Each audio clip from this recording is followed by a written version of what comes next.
परम सत्कार योग प्यारी सात संगत जी, प्यार और सत्कार से कहना धन निरंकार जी।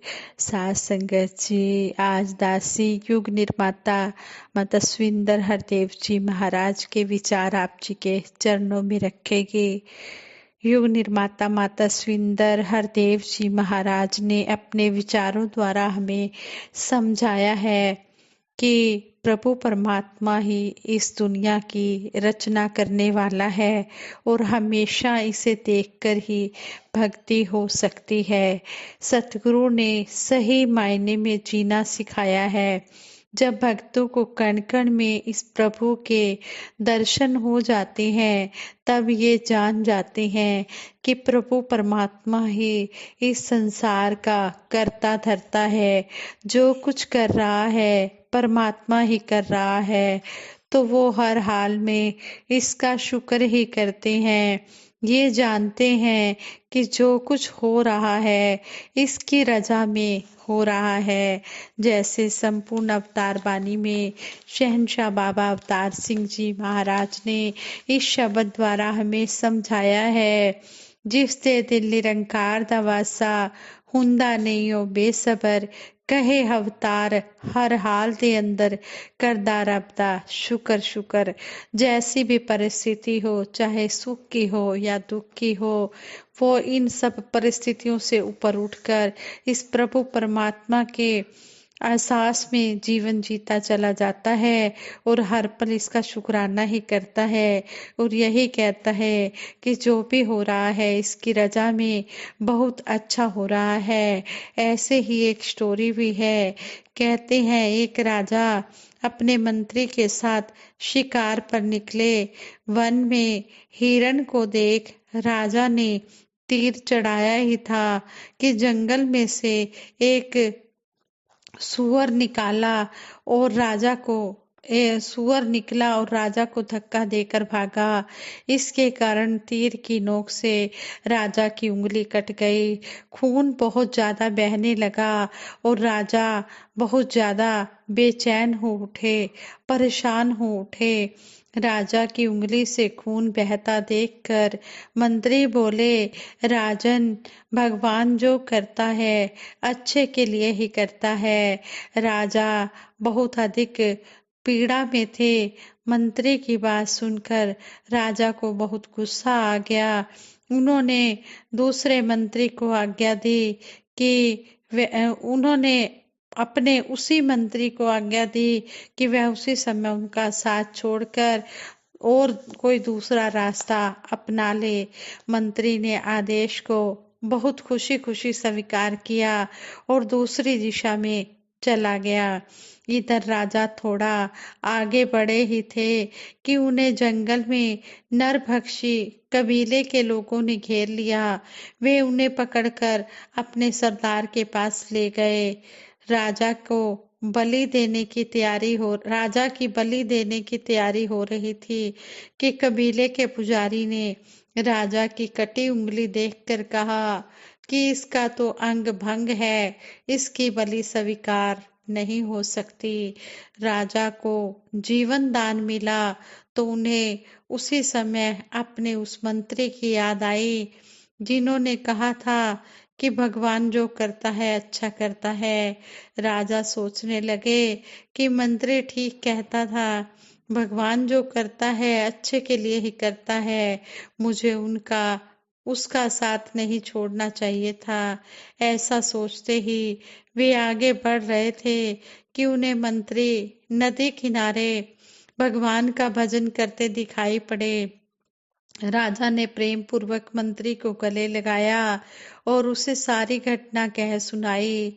इसके बाद राजा ने उस मंत्री से क्वेश्चन किया, मेरी उंगली कटी, इसमें भगवान ने मेरा भला किया था, पर मैंने आपको अपमानित करके भगा दिया था अपमानित करके वहां से भेज दिया था, आपका क्या भला हुआ?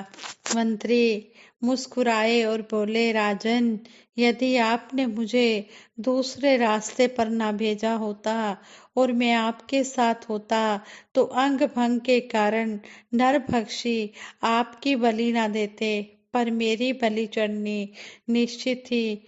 इसलिए भगवान जो भी करती हैं अच्छा ही करती हैं। तो शहंशाह जी भी हमें इस शब्द द्वारा यही समझा रहे हैं कि जो सही मायनों में ज्ञान पर चलने वाला गुरसिख होता है, गुरमत के रास्ते पर चलता है, वो हर हाल में इस परमात्मा का शुक्र शुक्र ही करता है। संत जन यही अरदास करते हैं कि मेरे पास जो भी इसका दिया हुआ है वो इसी के काम आए, इंसानियत के काम आए। प्रभु परमात्मा ने पाप दिए हैं, ये हमेशा सत्संग की तरफ ही बढ़े, कभी किसी गलत रास्ते पर ना जाए।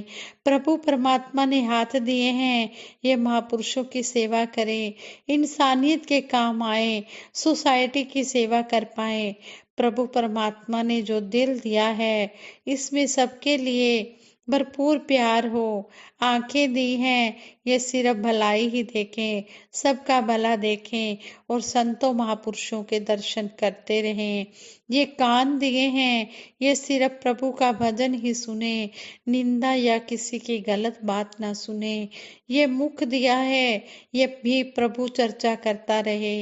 ये दिमाग दिया है इसमें हमेशा नेक सोच ही हो, कभी कोई नेगेटिव बात ना आए।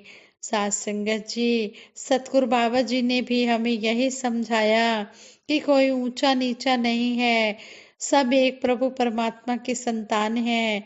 एक बच्चा पैदा होता है तो वो कोई निशान अपने शरीर पर नहीं लेकर आता कि ये ऊंची जाति का है, ये नीची जाति का है। निरंकार से यही अरदास है कि हम सतगुरु के दिखाए हुए रास्ते पर चलते चले जाएं। बचपन में एक लाइन सुनते आए हैं, God made man in his own image. भगवान ने आदमी को अपना स्वरूप देकर बनाया है, पर आज का मानव अपने आप को भगवान के जैसा ही समझने लग पड़ा है। इसे इतना अभिमान आ गया है, इसके अंदर इतनी मैं भर गई है कि किसी की कोई बात सुनने को राजी ही नहीं है, चाहे बड़ा उसको कितना ही समझा ले, क्योंकि वो समझता है कि मैं सबसे समझदार हूँ। तो फिर ऐसे इंसान के अंदर भगवान की छवि कहाँ नजर आती है? संतों महापुरुषों ने तो हमेशा प्रीत प्यार का, भाईचारे का, इंसानियत का ही लेसन सिखाया। और जिन महापुरुषों ने, जिन भक्तों ने सिर्फ सुना ही नहीं बल्कि उसको अपनी जिंदगी में ढाल लिया, उसको अपनी जिंदगी का अंग बना लिया, उनके लिए है ये God made man in his own image. भगवान ने आदमी को अपना स्वरूप देकर बनाया है। संतों ने तो यहाँ तक कहा है कि मैं बुराई के बदले भलाई कर पाऊं। संतों की हमेशा यही भावना रही है और जिन जिन महापुरुषों ने ऐसी भावना के ऊपर अपने जीवन को ढाला है उनका जीवन महान बन गया है। ऐसी नेक भावनाएं, ऐसी प्यार वाली भावनाएं इंसान के जीवन में सिर्फ तब आती हैं जब इस ब्रह्म ज्ञान की प्राप्ति करके वो जर्रे जर्रे में निरंकार प्रभु के दर्शन कर पाता है। हर इंसान को इस प्रभु परमात्मा का रूप समझता है। इस प्रकार अपने जीवन को वही महात्मा खुशहाली से बिता पाता है और अपना लोक सुखी परलोक सुहेला कर पाता है। साथ संगत जी, बाबा जी ने हमें हर चीज गुरमत वाले नजरिए से समझाई, ज्ञान की नजर से समझाई। एक बार चश्मे का उदाहरण देते हुए बाबा जी ने समझाया, अगर किसी की नजर कमजोर होती है तो वह व्यक्ति आंखों के डॉक्टर के पास जाता है। डॉक्टर उसकी आंखों की जांच करके उसे एक नंबर देता है और बोलता है कि आप इस नंबर का चश्मा लगा लो। चश्मा लगाने के बाद पहले उसको जो धुंधला दिख रहा होता है, फिर वह साफ दिखना शुरू हो जाता है। पर अगर वही व्यक्ति डॉक्टर के पास जाए, डॉक्टर से आंखों की जांच कराकर चश्मा भी बनवा ले, पर वो चश्मा लगाए ही ना, तो उसे अब भी वैसे ही धुंधला नजर आएगा। उसमें डॉक्टर या चश्मे का कोई दोष नहीं है। इसी प्रकार हम सत्संग में आते हैं, महापुरुषों के वचन सुनते हैं, और अगर हम महापुरुषों के वचनों पर अमल करते हैं तो हमारा जीवन ऊंचाइयों की तरफ जाता है। उन वचनों को अगर कोई व्यक्ति अपनाने के बदले ऐसे ही छोड़ दे, सत्संग में आकर अपनी मर्जी मन मर्जी करे, तो उस व्यक्ति का जीवन हमेशा गिरावट की तरफ ही जाएगा। इसी एग्जाम्पल को आगे बढ़ाते हुए सतगुरु बाबा जी ने समझाया कि कई बार ऐसा होता है कि किसी व्यक्ति की आंखों में रोशनी ही नहीं होती। अब वह व्यक्ति चाहे जितना मोटा चश्मा लगा ले अपनी मनमर्जी से, या चाहे जिस नंबर का चश्मा लगा ले, उसे कुछ नजर नहीं आएगा। इसी प्रकार हम वेद शास्त्र तो पढ़ते हैं, पर जब हमें ये ज्ञान रूपी नजर मिल जाती है तो वे वेद ग्रंथ भी हमें आसानी से इस ज्ञान के रास्ते पर चलने की गवाही देना शुरू कर देते हैं। हम जब चश्मा लगा लेते हैं तो उसे हम अनेकों बार उतार कर साफ भी करते हैं, क्योंकि उस पर कई बार हमारे ही गंदे हाथ लग जाते हैं या मिट्टी उड़ रही होती है तो वो शीशे पर जम जाती है। इसलिए महापुरुषों को सेवा सिमरन सत्संग के साथ जोड़ा गया है, ताकि महात्माओं के वचन सुनकर सेवा सिमरन सत्संग करके इस ज्ञान पर और अटूट विश्वास पैदा होता जाए। निरंकार कृपा करे हर संत के जीवन में इतनी शक्ति हो कि इस ज्ञान के रास्ते पर, इस रोशनी के रास्ते पर चलकर वह इंसानियत के रास्ते पर चलता जाए। साथ संगत जी, समागम में जब हम गए, हमारी गाड़ियां समागम ग्राउंड की तरफ आ रही थी, तो उधर एक लाइन लिखी हुई थी, be the change that you want to see in the world. अपने आप में वह परिवर्तन लाओ जो तुम संसार में देखना चाहते हो। महात्मा गांधी जी की ये पंक्तियां भी बाबा जी से हमने अनेकों बार सुनी। संतों ने हमेशा यही चाहा कि पहले हम अपना जीवन संवारे, इंसानियत के रास्ते पर, विनम्रता प्रेम अनुराग के रास्ते पर पहले खुद चलें, फिर औरों को भी चलने के लिए प्रेरणा दें। निरंकार हर इंसान का जीवन ऐसा प्रेरणादायक बना दे। साथ संगत जी, ये जो हमें विचार सतगुरु माता जी हमें समझाते हैं, शिक्षाएं देते हैं, ये शिक्षाएं हमारे लिए हैं। हमने इनको सुनकर अमल में लाना है, तभी बात बनेगी।